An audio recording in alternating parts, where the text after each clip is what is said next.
Hey guys, Sleepy Reader here. Damien, although I realize I'm getting used to the name Sleepy Reader. Maybe I should change my name to that. I like it better. Um, I like being Sleepy Reader, the YouTube personality. This I guess is my sleepy vlog number 11, or just sleepy mumblings. Although I'm a little less sleepy than normal. But I don't have a great focus or plan for this vlog. I just felt like making another video. I've got, I guess, a haul and an unboxing and just some things to talk about. I'm still kind of looking over in the little bit of reading time I have, looking over and over at the art in this. I want to go back and just kind of wallow in the Greg Capullo art in a lot of the Batmans. I was noticing, just looking now, just before making this video, about how throughout this issue there's all these sequences where the Joker's using other people as his puppets, as his stand-ins. And he kind of treats all the various police officers that he massacres as puppets too, in the way that he deals with them. Don't know if Snyder and Capullo are doing that on purpose, but that's kind of a neat thing here. Another neat thing is this idea that the Joker. See, this is just a continuation of my last video. Oh well, that the Joker has really been spying on people. He claims to have been just underneath Commissioner Gordon's bed. Where he says, "The one you hide in your apartment, that final hiding spot where Barbara won't look, where no one will, under your bed in the wire netting. Sometimes I lie under there at night and listen to you sleep. The sad things you say, how I want to just reach my arms up and..." Anyway, that's intense, and that's giving us this picture of maybe the Joker's been spending this last year just spying on everybody, along with creating whatever plots he's been creating, and that may be why he seems to know everything about Batman and who Batman is. I don't know. So I don't know if this theme of Joker treating people as puppets has been in there before, but like the way he uses Harley Quinn, she's basically his puppet. She's saying his words for him, and the other scene where he uses whoever he's got kidnapped on TV. Anyway, so I keep mulling over this issue. The two other comics that I managed to read in the past 7 days were Red She-Hulk.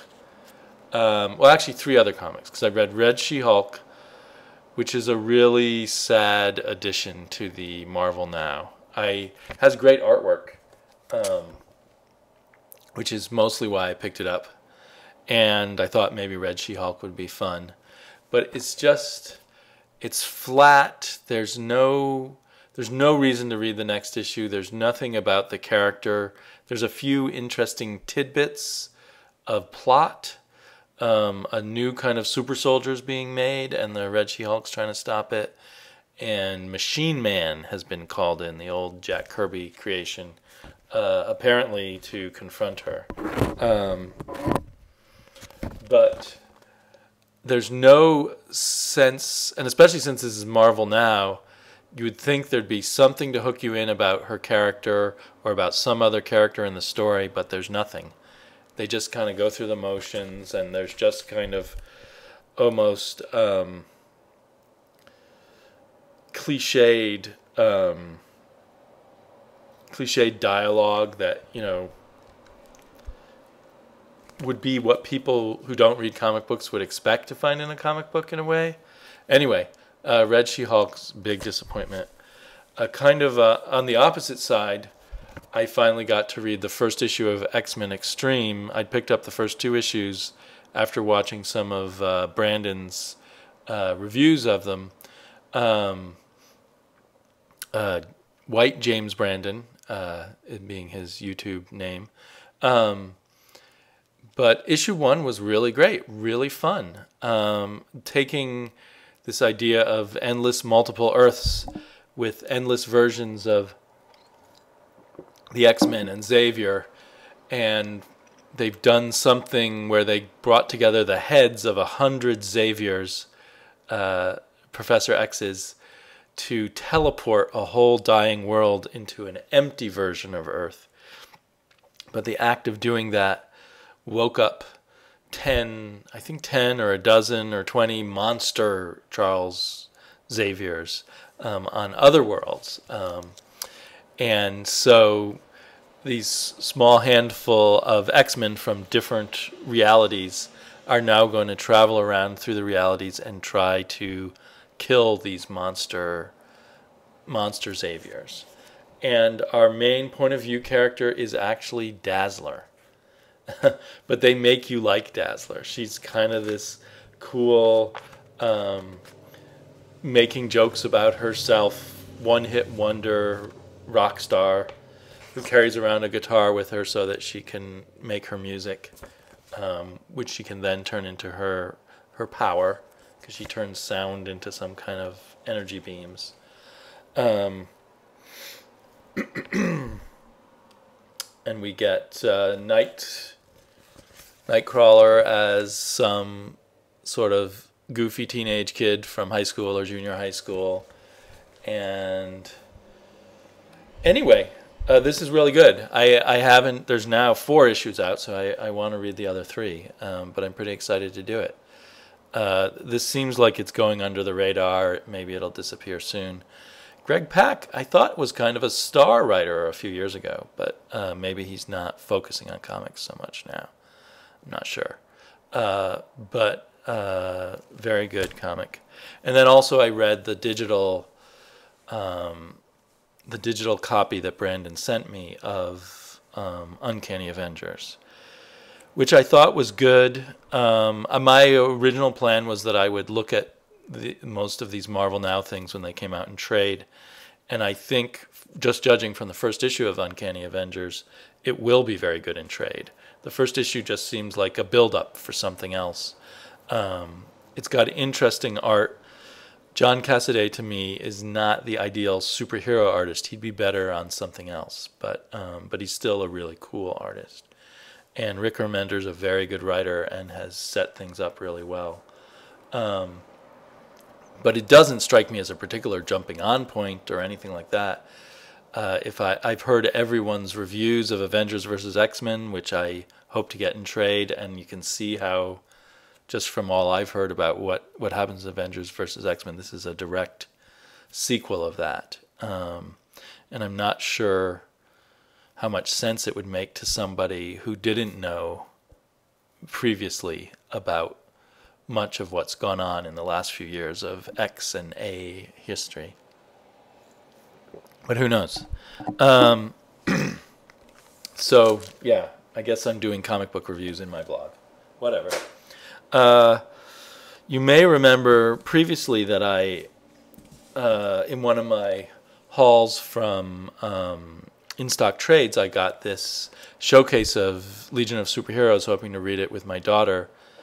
And she loves it, and now we've been getting some of a few of the color ones are available, the color archives are available at our library, so we've been grabbing some of those. But she loves the idea of the Legion, just all the different superpowers, lots of different superheroes, and she keeps making up her own Legion, the Legion of Duck Heroes, the Legion of Girl Heroes, etc., etc. And the latest thing is the Legion of Every Hero. She's kind of cottoned on to the fact that they put a lot of heroes into some of these groups. We also watched one episode of Justice Unlimited that had the Legion in it.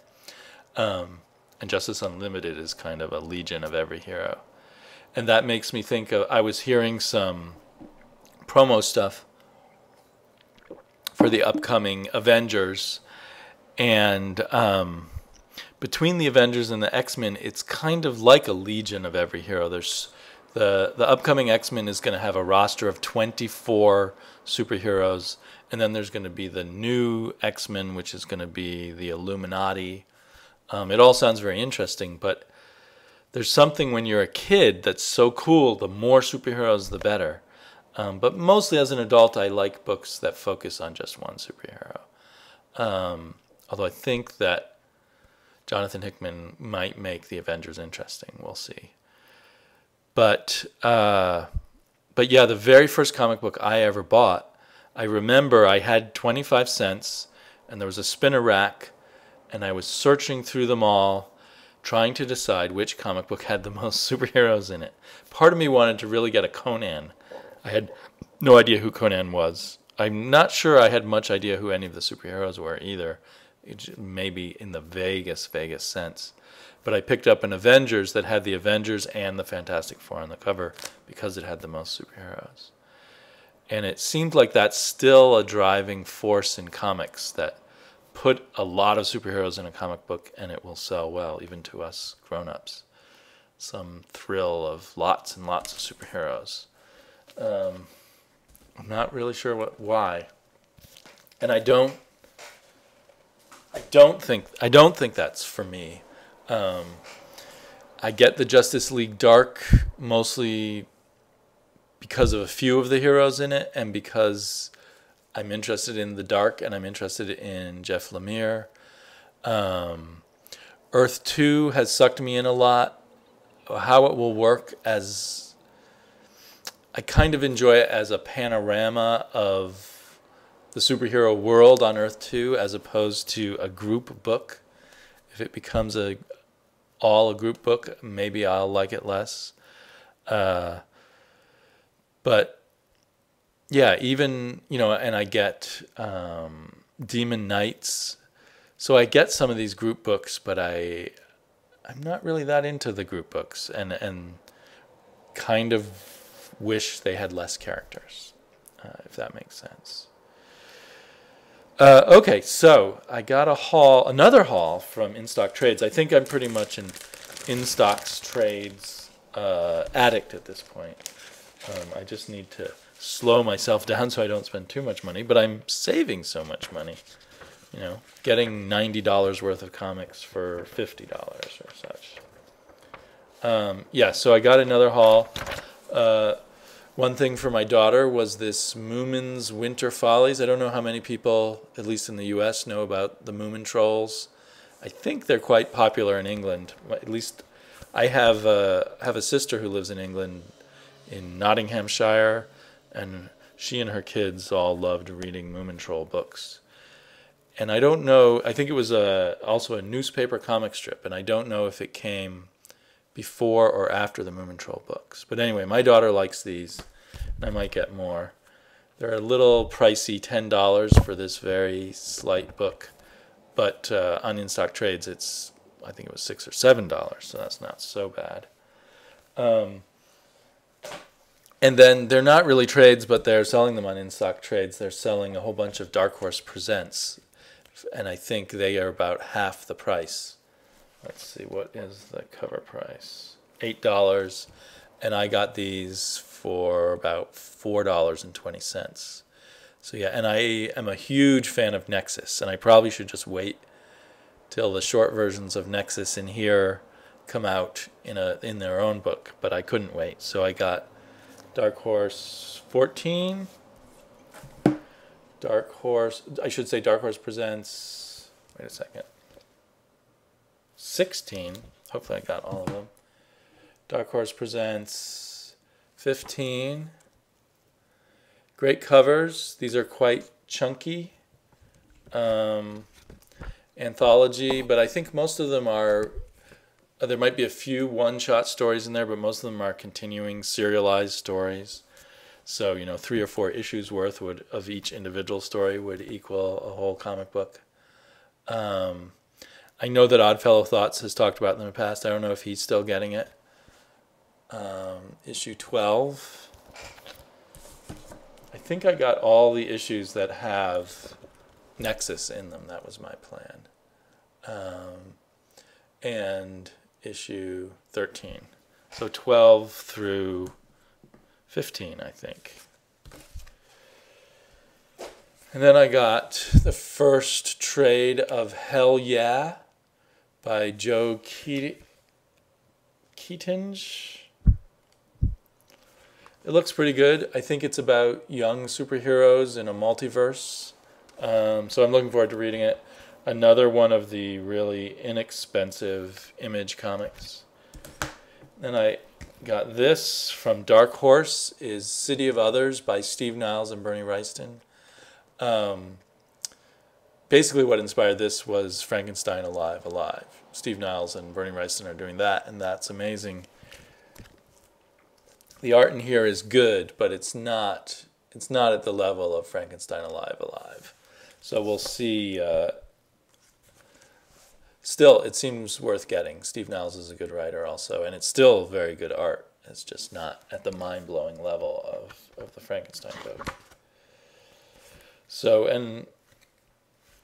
that looks nice. And then the one I'm most excited about from this little mini haul is Eerie Presents Hunter. I don't know how many of you are old enough or have stumbled across the old Warren magazines. They were the one non-kids comic books, really, that were around constantly during, I suppose, the 60s and for me, the 70s, that you could actually find as opposed to the underground comics or whatever. And I always, as a kid and a bit older than a kid, got excited whenever I found issues of Eerie or Creepy. It must have all been in Eerie, I guess, with Hunter in it. And it's some kind of science fiction story, and I don't even remember now. He wears this weird big helmet. So I'm really excited. This is kind of like a childhood fantasy to have all the Hunter stories collected, oversized.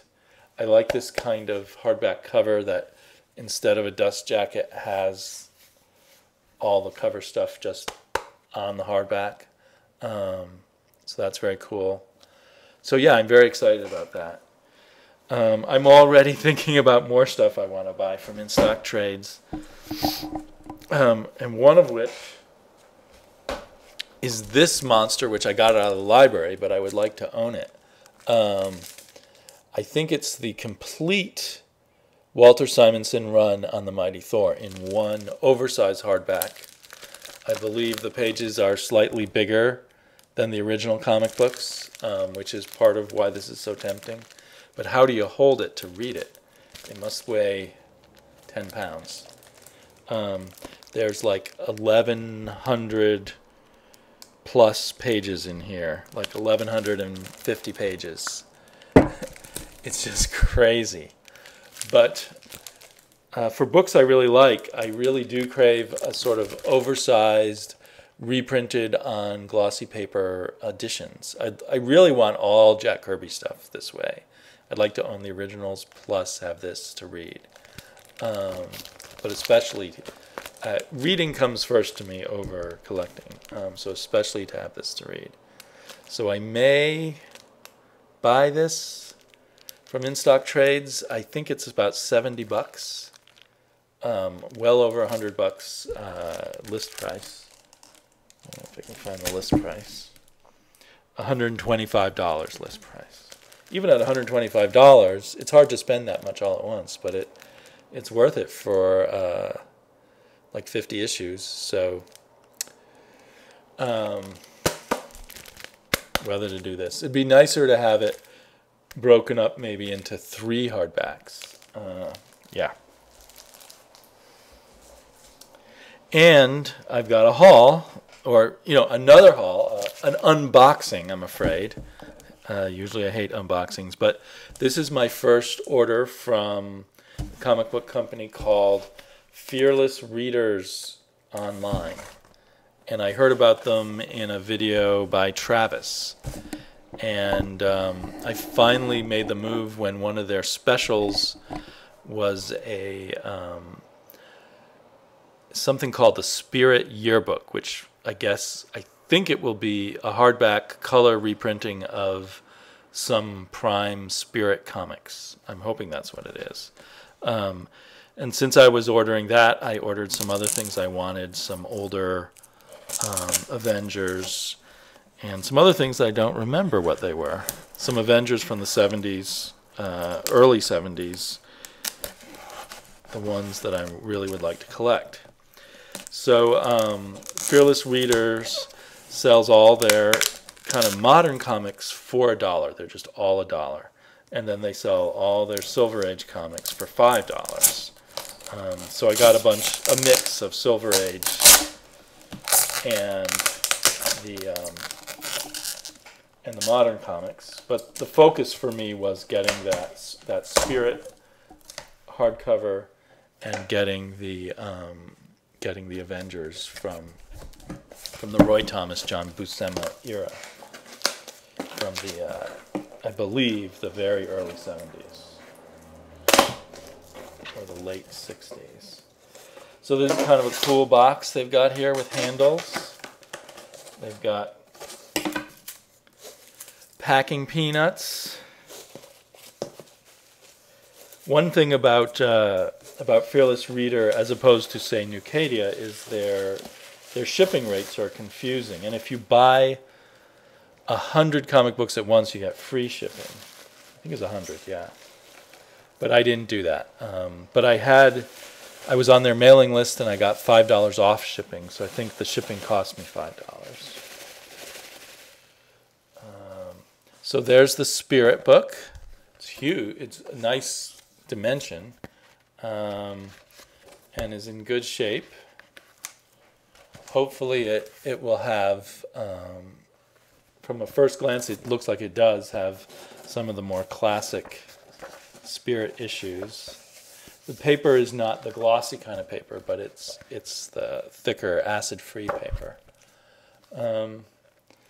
So I'm pretty excited about that. I got this for $7, not counting the shipping, and I think that's quite a good price for this. Originally published by Kitchen Sink. Reprints of the Spirit were done by Warren, the publishers of Erie, and then I believe by Kitchen Sink, and then by DC, who may still own the reprint rights of them now.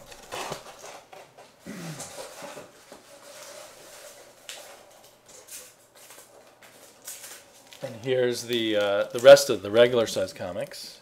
Where'd I put that little knife? So it's packed in cardboard and lots of tape.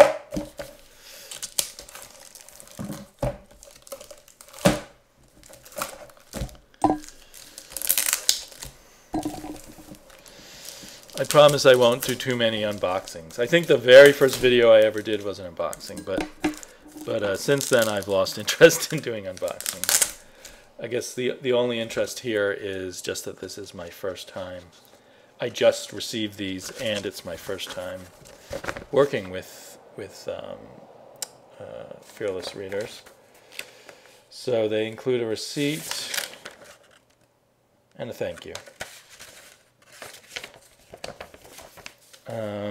And it looks like this pile covered in, ooh, that's loud, covered in lots of tape is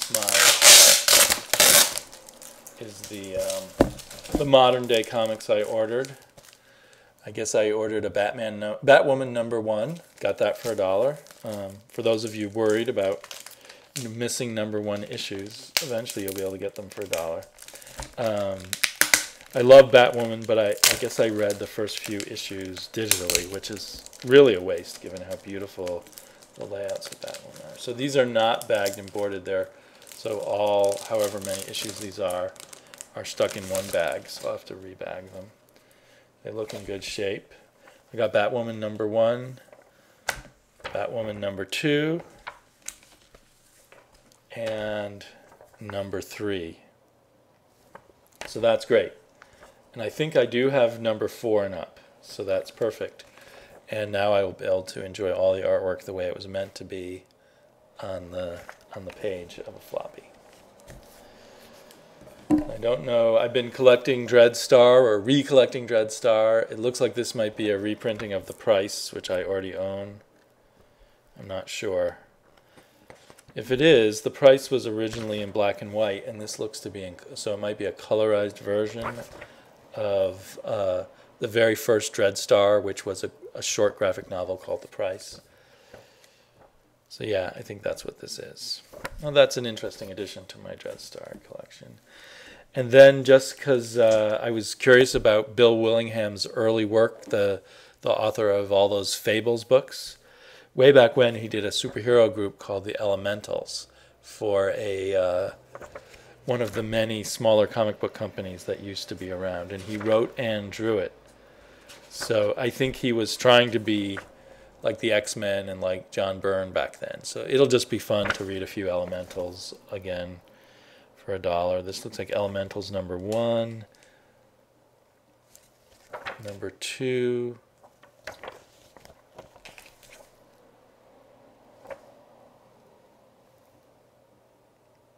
I can't see the numbers. I think that's number 3 and number 4. So it seems, I think these are the early 80s. Is there a date on here? They cost $1.50 at the time, maybe mid-80s. There were so many comic books that sort of came in, comic book companies that came and went during the 80s, doing a variety of interesting things. Nexus came out of that. So I'm pretty happy with this. Not bagged and boarded, but only cost me $1. I guess from New Cadia they would have been bagged and boarded. Where to put them so they won't die. And, whoa, I've gone on for 26 minutes. I apologize. I will stop this soon. Most of you have probably already stopped watching. One of the most depressing things is to look at the, oh crap. The tape on this is ripping away the bag. Now I believe I'm opening up my Silver Age ones that I got from Fearless Readers.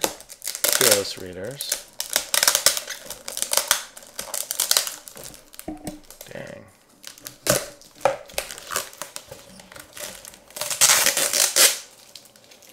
I guess this is very thorough packing.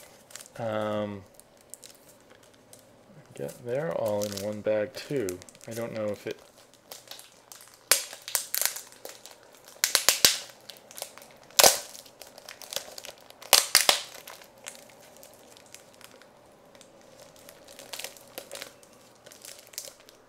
Yeah, they're unbagged, even though they're 30 years old, 40-year-old comic books. That seems a bit of a shame.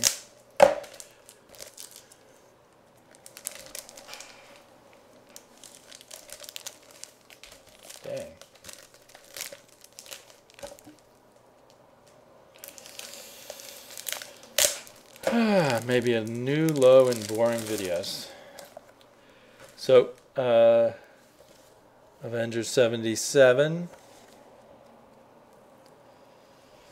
It's in okay shape. I have no idea. I don't know nothing about grading comics. Well, yeah, some flaws in the cover. Then here, Avengers 79 has a very wrinkled cover.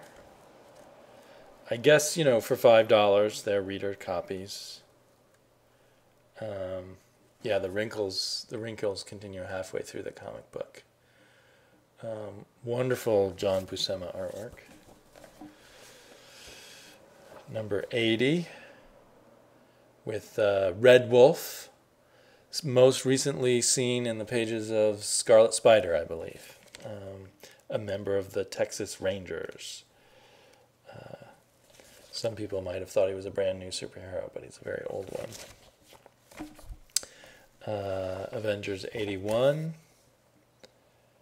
When a legend dies, they're killing the Scarlet Witch, or are they going to kill the Vision?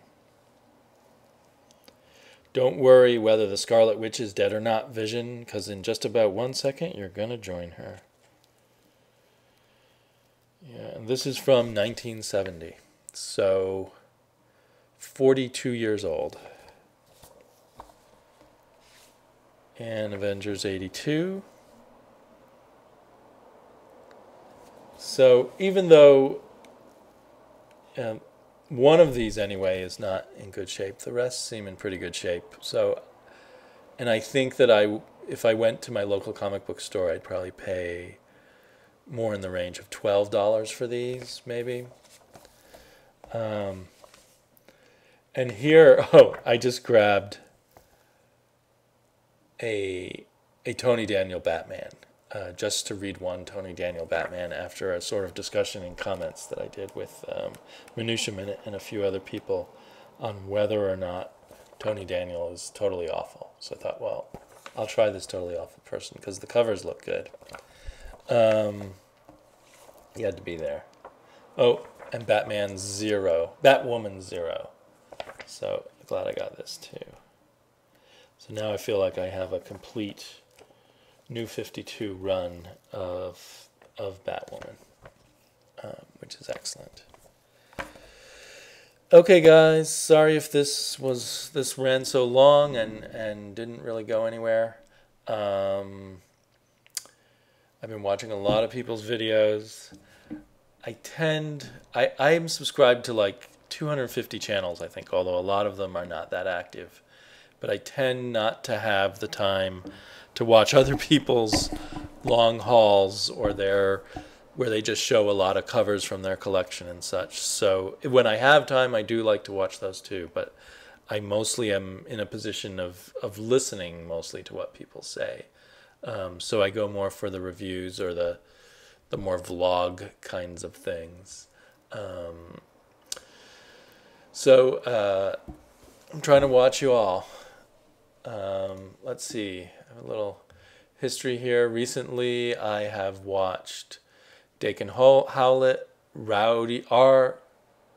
Dowdy 95. Oh, The Great Legend, Dark Avenger Inc. with various people, Pete's Basement, Pride 4747, The Captain Cummings. Love The Captain Cummings. Try not to miss any of his videos. Agent 42Q, Dreadful Reviews, Gambit 896. I'm just reading from my history. Comic Crack. Alter Ego Enterprises, Comic Book Corner, James Donnelly, Comics SGW, Mr. I Talk Apple. I'd love to know why you're called Mr. I Talk Apple, because you talk comics. Maybe you are an Apple computer fan. Ghost Critic, Minutia Minute, Davidus Raccoonus, 20 Ingram Street. He's a new guy, quite good, from Australia. Hayden Clare Heroes, Comic Book Uno, that is. Deadpool Rules 91. Mike Aquamangus, Mr. Steve Music Channel, Fat Stack of Comics, Lovable Varmint. Yeah, let's see. James Crowder 77, Poet Skinny. I love all the things Poet Skinny does, even when he does his Thought of the Day. You'd think that wouldn't be any good, but they're great. Comic Shop TV, Greco Fabulous, Mr. Fix-It Smash, a lot of good stuff from him, Mongo Stomp Time, Loki Goblin 13. Anyway, and many more. That's just my history from the last day or two. So keep on making the videos. If you actually made it to the very end of this video, hurrah for you.